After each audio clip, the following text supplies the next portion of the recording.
Vatican نے اعلان کیا ہے کہ کارڈینل رابرٹ فرانسس پریووسٹ کو نیا پوپ منتخب کر لیا گیا ہے۔ وہ پوپ لیو 14 کے نام سے جانے جائیں گے اور یہ پہلی بار ہے کہ کسی امریکی شہری کو کیتھولک چرچ کے اعلیٰ ترین منصب پر فائز کیا گیا ہے۔ مزید تفصیلات علی کاظمی سے۔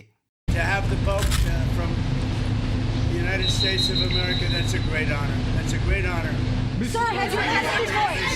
Sir, had you... Watching and they said he's from America. I said that's great.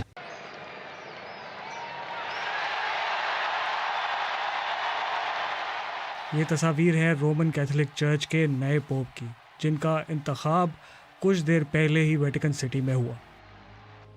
کچھ دیر پہلے ویٹیکن میں سسٹین چیپل کی چمنی سے سفید دھواں نکلا، جس کا مطلب یہ ہے کہ کیتھولک چرچ کے کارڈنلز نے ایک نئے پوپ کا انتخاب کر لیا۔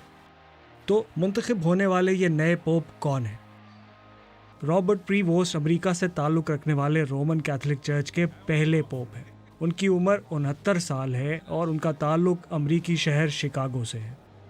پوپ کی حیثیت میں ان کو پوپ لیو کے نام سے پکارا جائے گا۔